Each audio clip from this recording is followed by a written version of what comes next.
Olá, meu nome é Letícia Cabral, bem-vindos ao Homeoplace e hoje iniciaremos a série Policrestos pelo estudo do medicamento cáustico. Me acompanhe. Segue a combinação de compostos que dá origem ao medicamento cáustico, também conhecido como potassa hahnemanniana.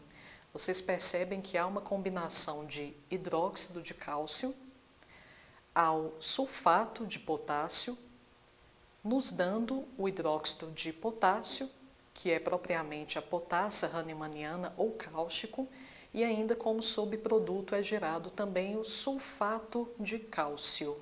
Eu apresentei a vocês os compostos que geram o hidróxido de potássio ou potassa hahnemanniana, justamente para que fiquem claras as atribuições e as principais características desse medicamento. Como vocês perceberam, de acordo com as fórmulas anteriores, a potassa hahnemanniana ela é obtida através, primeiramente, de um composto de cálcio, o hidróxido de cálcio, justificando o alto senso de proteção em relação aos seus, em relação ao próximo, em relação ao meio. Uma atitude muito marcante da personalidade cáustico. Há ainda a combinação com sulfato de potássio, ou seja, nós vemos características em cáustico também advindas do elemento enxofre, ou seja, há características do enxofre principalmente no quesito inteligência. Cáustico é conhecido como uma das matérias médicas mais inteligentes. E também vocês percebem que há claramente o elemento potássio, justificando o forte senso de dever e compromisso com o grupo e com a família, tão representado nessa personalidade. A gradação miasmática, na qual a personalidade cáustico costuma vibrar na maior parte do tempo, é a psicose. E em termos de biotipo, o biotipo cáustico costuma ser carbônico, ou seja, são pessoas com constituição mais robusta, embora na maior parte do tempo não sejam pessoas que sintam muita disposição. A cor do cabelo costuma ser escura, os olhos também costumam ser escuros, a pele tende a um tom mais escurecido também, embora a pessoa costume apresentar certa palidez e alguns tons amarelados na face. Em termos de características mentais, essencialmente falando, o mais notório nessa personalidade é mesmo o senso de dever e o senso de proteção em relação àqueles entes os quais a personalidade cáustico considera. Há uma grande ansiedade em relação ao futuro, exatamente porque essa personalidade projeta, na maior parte do tempo, apenas possibilidades ruins do futuro, gerando um medo do que vai acontecer. A personalidade cáustico também incorpora aquela famosa frase dos três mosqueteiros, um por todos e todos por um. Razão pela qual essa personalidade também se compadece com as pessoas excluídas, principalmente se essa exclusão tiver acontecido de algum grupo, se aquela pessoa foi rechaçada de algum grupo. Então, cáustico reconhece essa situação como uma situação indesejável pela qual ele precisa se compadecer, principalmente se ele também identificar algum elemento de injustiça em relação a essa exclusão. Algumas pessoas podem conhecer cáustico como uma personalidade muito dogmática, o líder manipulador, o líder tirânico. E essa face de cáustico, ela pode sim aparecer quando você entende a alma desse medicamento. Observe, se é uma pessoa que se preocupa muito com o bem do todo, com o bem da sua egrégora, com o bem de seu grupo, obviamente, se o grupo é tão importante para essa personalidade, é natural que surja dentro dessa personalidade o impulso de se tornar o líder desse grupo, porque automaticamente assumindo a liderança, aquela pessoa está numa condição, ela está numa condição em que ela é mais competente para gerir o grupo. administrar o grupo e garantir que todos tenham o que precisam e todos estejam numa condição de segurança. Então, a personalidade cáustico, ela já guarda dentro de si o germe, a semente da liderança, exatamente pelo fato da liderança o manter numa posição em que ele consegue administrar muito melhor o seu grupo. Essa faceta também mais enérgica da personalidade cáustico, ela aparece naturalmente em função de outra característica dessa personalidade, que é justamente a ambição. Cáustico quer sempre ir além.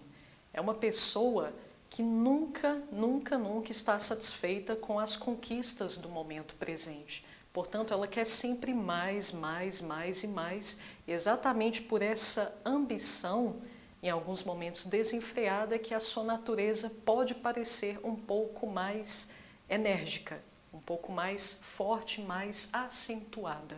No entanto, essa aparente fachada de imponência e de segurança, ela pode facilmente ser desfeita mediante um confronto.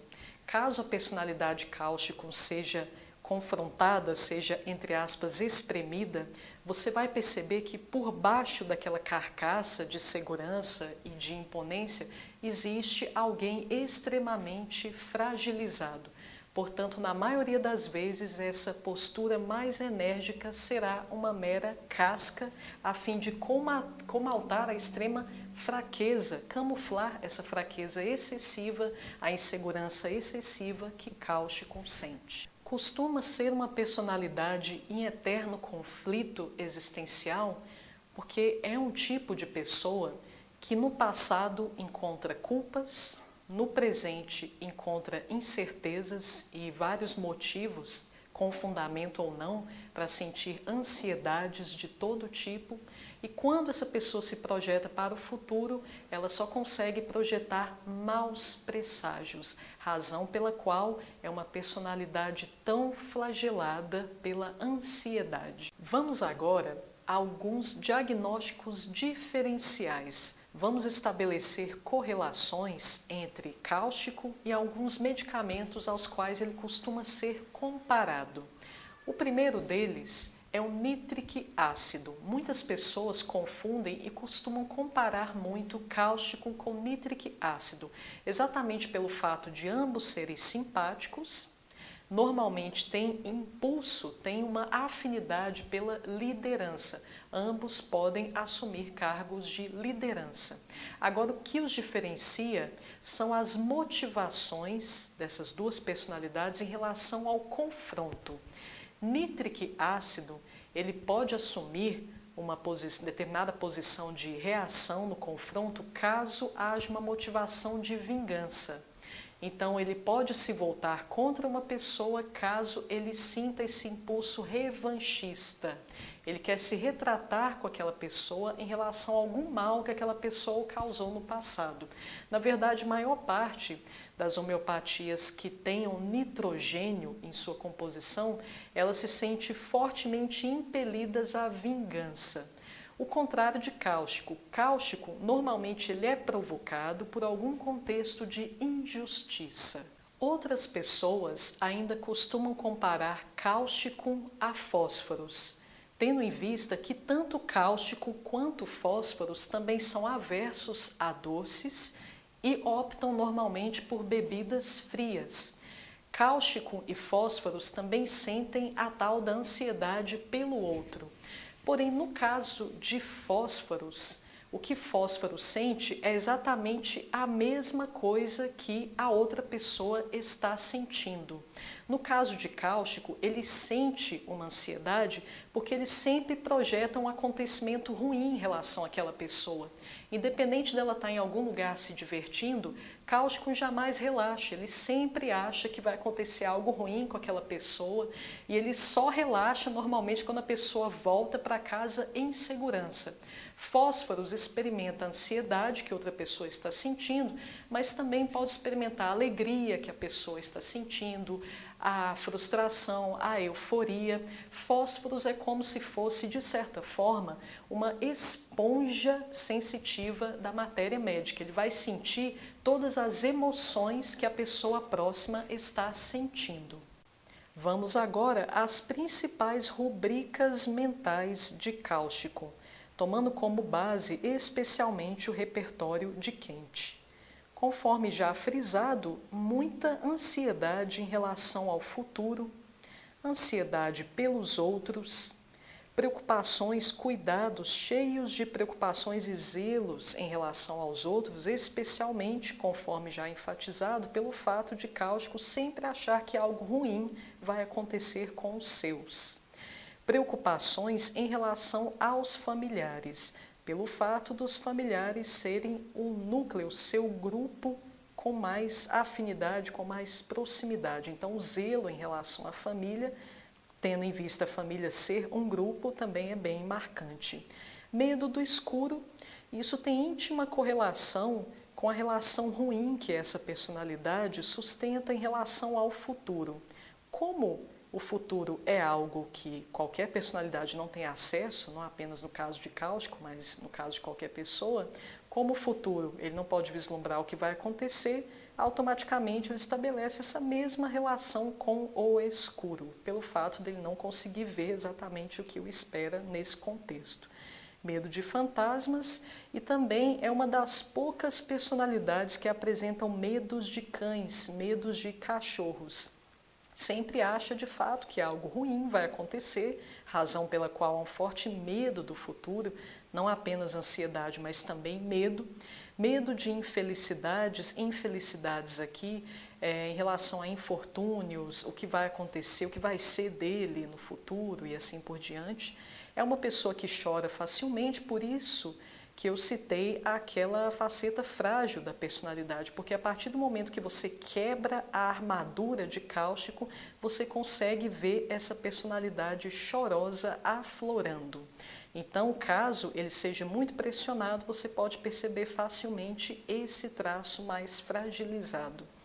Como mencionado, há também forte simpatia pelos outros e a compaixão pelos outros pode inclusive levar cáustico aos prantos, conforme enfatizado nessa última rubrica. Como vocês puderam observar, a ênfase desse estudo está recaindo sobre os sintomas de alta hierarquia dos policrestos, no caso hoje especificamente de cáustico. Isso por quê?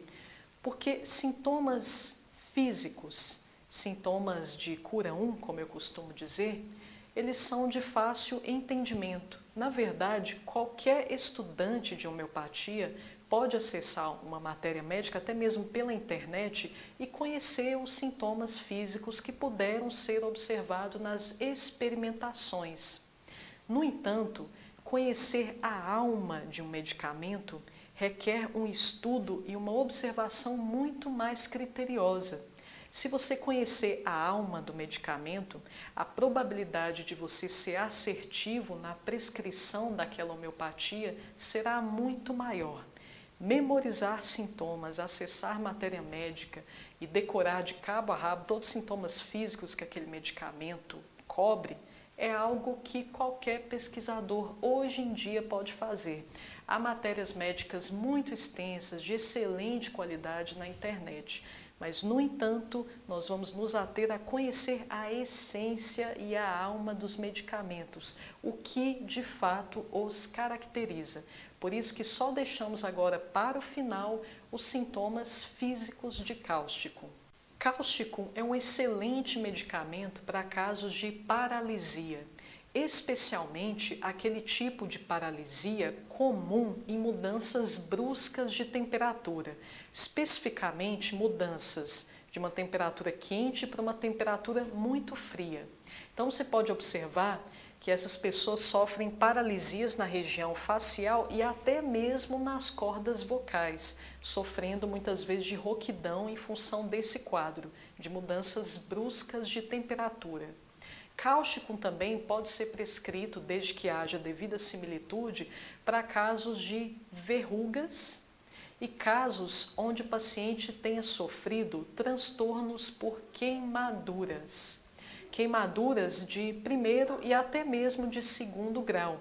É muito indicado para aquele paciente que diz o seguinte: nossa, eu nunca mais fui o mesmo depois daquela queimada. Quando a pessoa te disser isso, considere cáustico. Cáustico também pode ser muito indicado para deslocamentos da mandíbula, deslocamento da mandíbula com esse osso próximo da orelha. Há pessoas, por exemplo, que bocejam e sentem uma espécie de deslocamento muito doloroso na mandíbula, exatamente nessa zona de conexão aqui com a região próximo à orelha.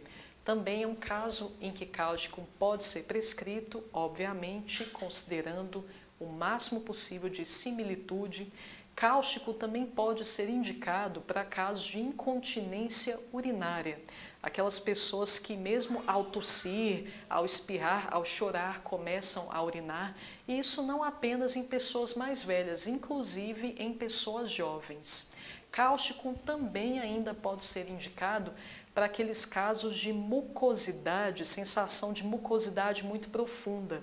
Indivíduos que ficam limpando a garganta, pigarreando toda hora, elas têm a sensação de que tem um muco tão profundo e aprisionado na região do peito que elas costumam relatar, descrever essa sensação como sensação de pedra dura no peito, a fim de que vocês nunca mais se esqueçam da essência desse medicamento. Segue uma cena de um filme que, ao meu ver, ilustra perfeitamente a personalidade de Cáustico. Fará o trabalho de afunilar os persas nas Termópilas. Os homens encontraram alguma rota nas montanhas atrás de nós? Nenhuma, senhor. Existe uma rota, bom rei, depois das montanhas a oeste. É uma velha trilha de bodes. Os persas poderiam usá-la para nos encurralar. Nem mais um passo. Monstro!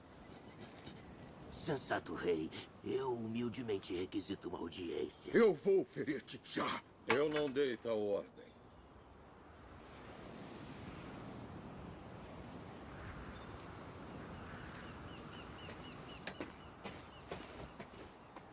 Perdoe o capitão. Ele é um bom soldado, mas lhe faltam boas maneiras. Não há o que perdoar, meu valente rei. Eu sei de minha aparência. Você veste o símbolo de Esparta. Eu sou Efialtes, nascido em Esparta. O amor de minha mãe fez meus pais fugirem de Esparta para que eu não fosse rejeitado. E seu escudo? E a armadura? É do meu pai, senhor. Eu lhe imploro, corajoso rei, permissão para honrar o nome de meu bom pai, servindo-lhe em combate. Meu pai me treinou para não sentir medo, fazendo da lança, do escudo e da espada parte de mim como as batidas do meu coração. Irei honrar a armadura de meu pai, nobre rei, servindo-lhe em batalha.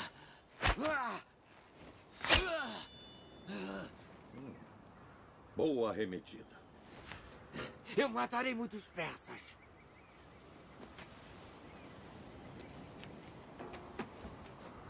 Levante seu escudo. Senhor. Levante seu escudo o mais alto possível.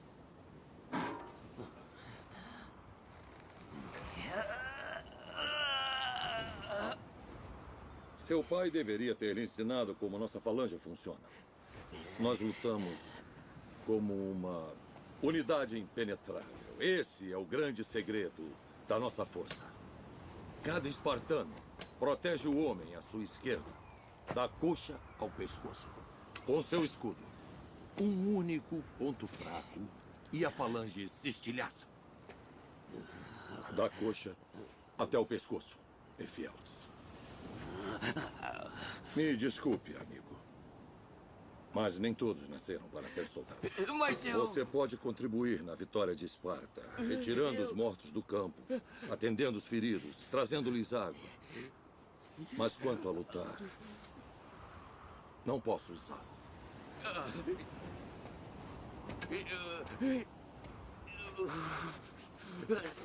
Sim. Eu... Mãe! Pai! Vocês estavam errados!